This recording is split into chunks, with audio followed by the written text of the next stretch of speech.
Welcome to the Holiday Heroes of Jersey podcast, where you'll hear profiles of the people making a difference through the Greater Newark Holiday Fund. Every year, the Holiday Fund empowers 10 amazing regional charities to deliver real help to real people right here in Jersey. Join us this holiday season as we bring you stories of changed lives and renewed hope made possible by generous donations and the dedicated people helping our neighbors who need it most across the Greater Newark, New Jersey region. Are you ready? Let's get to today's session. Welcome back. Hey friends, this is Kenny Jang, host of the Holiday Heroes of Jersey podcast, broadcasting from the Garden State, the home base of the Greater Newark Holiday Fund. Today's conversation, I'm looking forward to it. It seems like we're going to have a fun based on our pre-show interview. We're interviewing someone here that we call one of our holiday heroes right here in Jersey. We started this podcast because we wanted to shine a light on individuals, people just like you and me, but who have made the decision to make a difference where it counts right here in our own backyard of the Garden State. On today's show, we have Christine Ferro-Saxon. Welcome to the show, Christine. Thank you. Pleasure to be here. So, Christine, you're with the Family Service League. First of all, tell us where it's located. Where's your operating base located in? So we are located in Montclair, but we do service all of the community and Essex County. Nice. First of all, I just want to thank you for taking a break from your busy schedule and all the operations. It seems like you've got your hands full on all that you guys are doing. I wanted to start with, let's just start there, what you do. So tell us a little bit about what your organization does and your role at Family Service League. Okay, so Family Service League consists of two programs. The counseling program, which provides individual, family, and couples counseling, and Save of Essex County, which is the county sexual violence program. So here at the center, I am the executive director, but I also do some programmatic stuff. So I oversee directly our rape care center, as well as do some of our direct therapy services. Nice. And one of the reasons why we brought you in here is the Greater Newark Holiday Fund supports a bunch of different social service agencies across 6 different counties in New Jersey. You're one of them in Montclair and Essex County. And you're doing great work there. I just want to share all that you're doing with the people that are listening in today. But before we do that, let's talk about yourself in terms of your leadership role there. How did you first hear about Family Service League? How did you get involved? What was that point of entry into that organization? Yes. So Family Service League has been around since 1881. So it's been here long before I've existed. And really how I became interested in the agency was 10 years ago, I took an internship here learning therapy for my second year of grad school. And I became so connected with the mission of the agency to really strengthen those in need that I kind of stayed and they couldn't get rid of me. So I started as a therapist, and then I became working with the at the time it was called the Essex County Rape Care Center as an advocate and doing outreach and prevention in the schools. So I stayed on ever since as a therapist, and about 2 years ago I took over as the executive director. So Family Service League has played such an important role in my career, and also has been so important to me in the community that I really stayed with us and really am embracing this role and leading us to continue to provide the services to those most in need.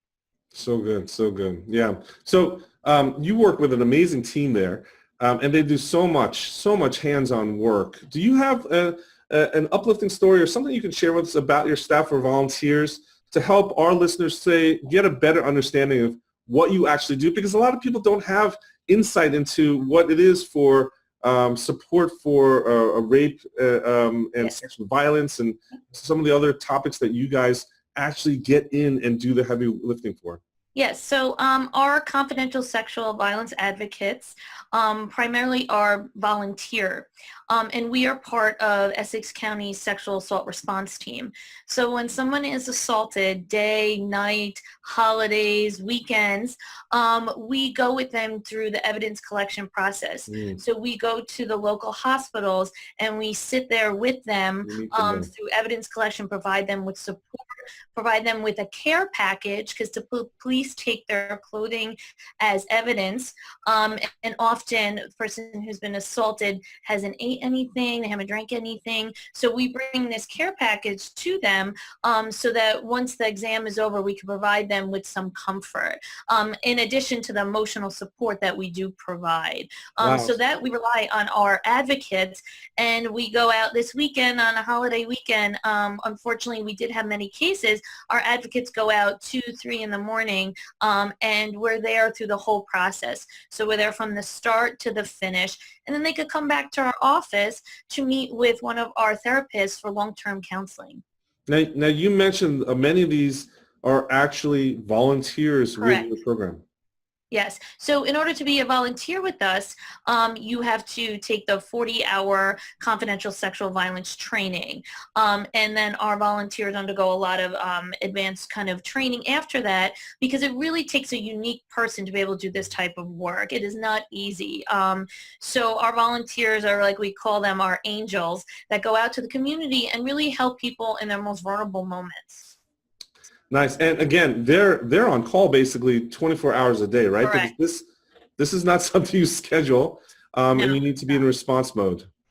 Correct. In 2016, we had 3,000 calls to our emergency hotline. So not only are that our advocates going out into the community, they are also manning our emergency hotline, because we receive calls day and night from people who the assault may have occurred 10, 15 years ago, but they're calling in looking for support. And it could just be just to hear a friendly voice to say, I believe you. I'm here for you and I'm listening for you. And I could be giving you more support and referrals as needed. So our volunteers do a lot of work from us. But because we're so busy here in Essex County, we do rely a lot on the staff to really take on a lot of those calls. We get multiple calls at a time, multiple call outs at a time. So my staff who work so much in our office doing their regular jobs are also then going out in the middle of the night and answering the calls, but then they come the next morning to show up to work to begin the day and really focus on helping those in need.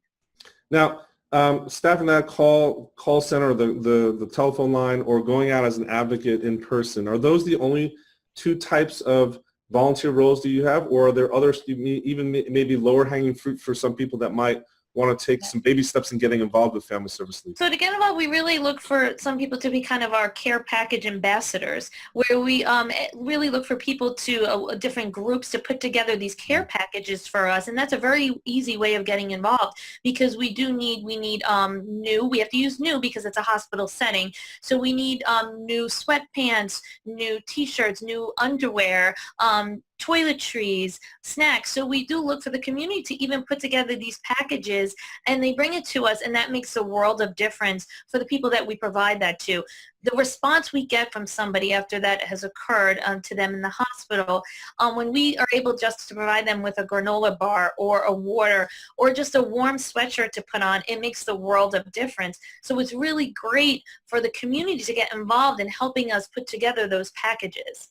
Wow. So what? I'm assuming you're not overflowed with volunteers. You're open arms. If anyone comes and raises their hands and say, "Hey, I want to pitch in," Yes. you'll bring them in. What's the best way for them to actually find out more information about that side of the house, the volunteering? So they could go to our website at familyserviceleague.org, and that tells information about how to get involved.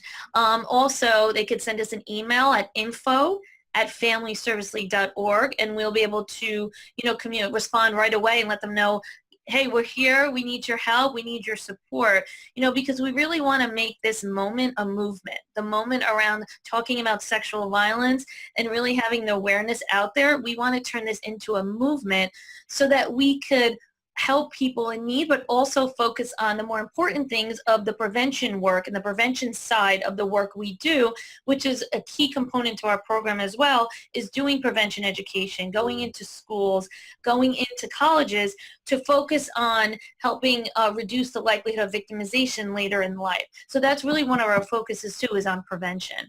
So volunteers could help us focus on the crisis intervention so that we have time to really focus on the prevention piece. It is quite amazing, even that number that you threw out in terms of the thousands of calls that you get. You think about, not in my backyard, not in Essex County, Correct. And yet those types of things are happening on a daily basis here. Yes.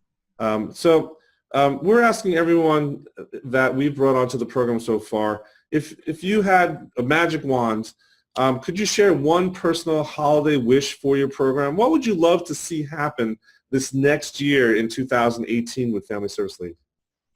I think for us, I think what we would love to see is to have the community more involved and open and having this dialogue about sexual violence, and that it does exist in our backyards, that it is happening in every town in this county. So I think that by having people more involved with us, by having people more ready to provide us with donations, in the in-kind donations for our rape care packages, is one of the bigger wishes that we would have. And for people to know that there is help available, that they could refer a friend or somebody who is struggling, or an assault that happened 10, 15 years ago, that they could refer them back here. And we also don't just provide counseling to people who have been assaulted. We provide counseling to everybody who wants to seek services for a multitude of issues.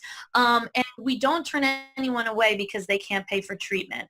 So our counseling fees are based upon a sliding scale. So people come in and we will never say, okay, you can't pay for treatment, you can't be seen here. We really feel important that people should have access to good counseling and good services. So we will work with people in order to provide that service, and no one is turned away. So foundation grants or individual donations must make up a large portion of your budget then to be able to afford to provide those services. Yes, and we do rely on some volunteer therapists as well. So some of the therapists, after they come through our very superb internship program, end up staying on and volunteering their time because they are so committed to the mission here.